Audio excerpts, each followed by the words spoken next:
Good morning, good afternoon, and good evening to everyone wherever you are. My name is Sekai Solomon Kampala Chakulani, and today I will be talking about the late retired Major John Kasora's book, Betrayed by My Leader. Betrayed by My Leader takes us through the late retired Major John Kasora's life in the Bush War and how his leader, Yoweri Kaguta Museveni, betrayed his principles over time.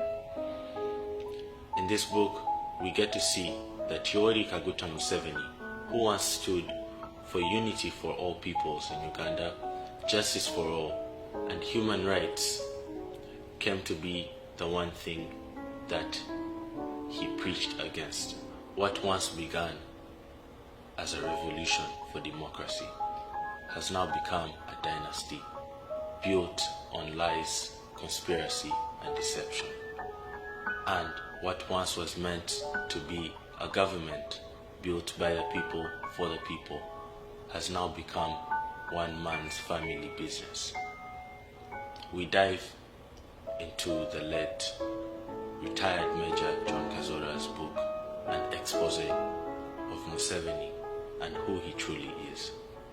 In the beginning, Museveni sounded like hope, a young intellectual man, a man who promised to unite all our tribes and restore dignity to the Ugandan people. But even in those early days, beneath all the slogans and the sharp speeches, the author saw something darker, an obsession with control.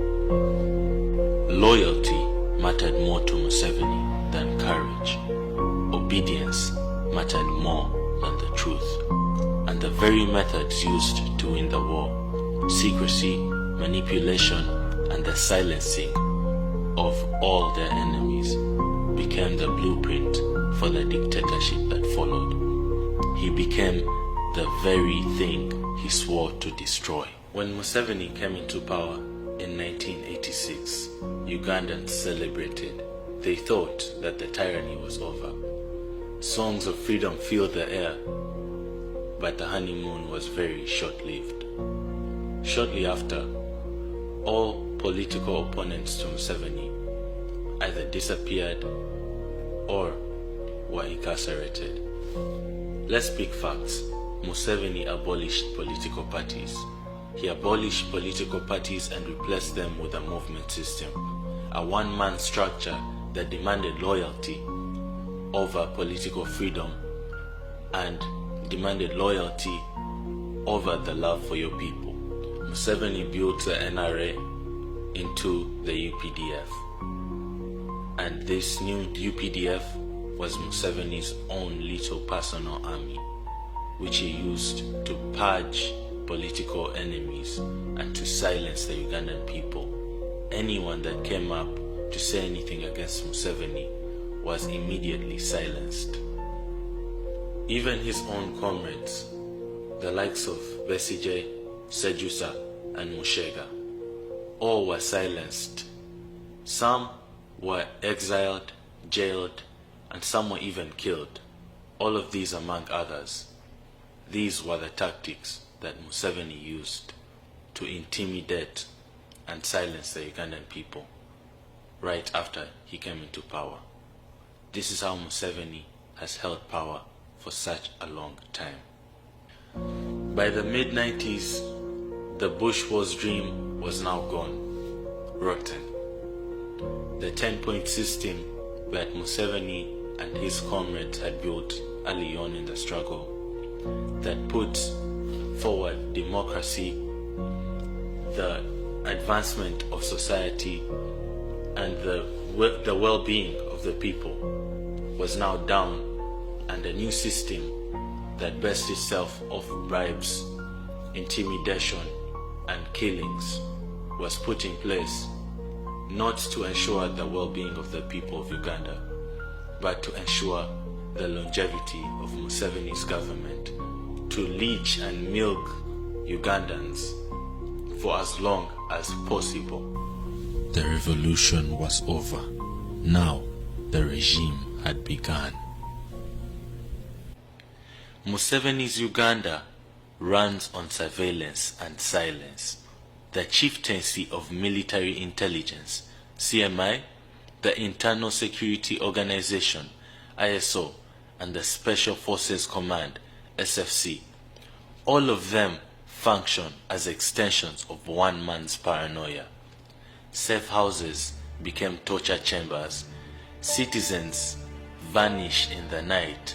Journalists are beaten for filming the truth, and opposition leaders are arrested for daring to speak.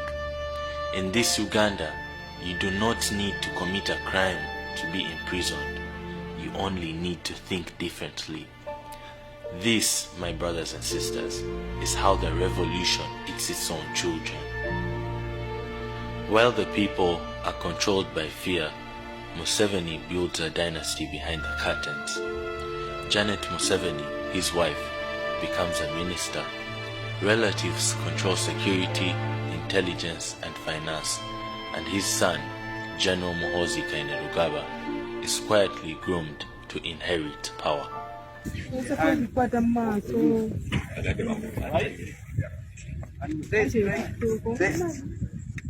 Make sure those who are not happy with this country. Right? Are we together, my friend? Now.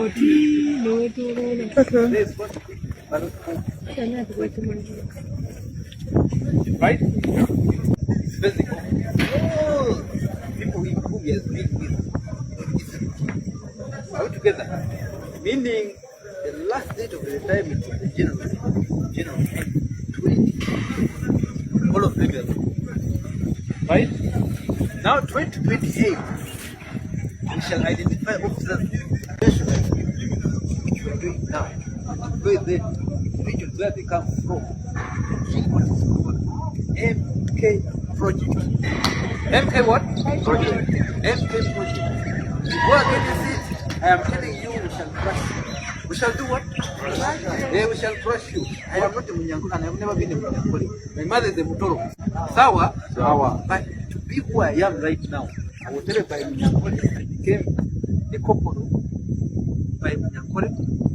I became a Usumiten by Munyankole. I became a PC by Munyankole. I became a lieutenant by Munyankole. I am here in Rivertown by Munyankole. Yes, sir. So there is no way whatsoever that I can betray you. Right? So you have become an officer. I'm telling you this bitter message. I'm telling you what? A very bitter message that you accept it.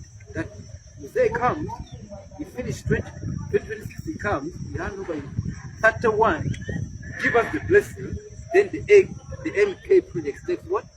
And if you want to enjoy this family, I'm telling you, if you want to enjoy this family, you must vote. Are we together? Campaign? Yes. This is not a conspiracy, it's a fact. Uganda, once a republic, has become a royal estate. Our forefathers fought against a monarchy, and they were lied to and manipulated into crowning a new royal family. But this time, the royal family is wearing military uniforms. In the book, we see the author talk about how the constitution has been manipulated. In 1995, when Ugandans believed in a new dawn, a constitution with term limits and age limits. But when those limits threatened Museveni's rule, he shredded them. In 2005, he removed term limits. And in 2017, I'm sure most of us have seen, and most of us were there during that time, when the age limit was abused and the age limit was removed in 2017. The author does not mourn for himself, but for a generation of people that have been deceived. The same guns that have freed Uganda are now turned on Ugandans. The same flag that symbolizes unity now flies over fear. He writes, "We replace the gun with the same gun pointed at us." That line defines Uganda today and the position we're in as a country. Now, my brothers and sisters, this is a call to action. Us as Uganda's young and restless generation, for us to unite, we need to work beyond this fear and this intimidation if we want to build a new Uganda where all of us are equal, where all of us have the same opportunities as the next person. We need to unite.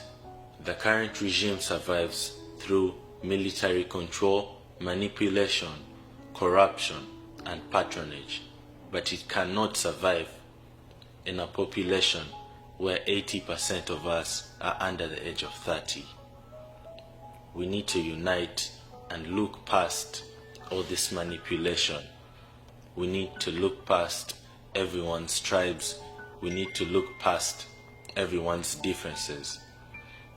And we need to all unite for the same cause, for us all to have the same opportunities, for us all to benefit from good healthcare, good education, and remove the elite ruling class from Uganda. Every single post, every single voice, every single one of us matters. If we do not speak up for our rights, Uganda will become a monarchy, passed down from Museveni to his son, and democracy will cease to exist. Ugandans will suffer more and more. Let us eradicate this disease from Uganda while we still can. Vote, vote, vote, vote. And after you vote, stay and protect your vote. Don't let them waste your vote. Don't let anyone undermine your vote. Don't let anyone undermine your vote. Vote. Vote, vote, vote, vote, vote. And make sure that your candidate is respected. Make sure your vote is respected. Stay there and make sure that no one is undermining your life. You have one life. Use it well. Thank you very much.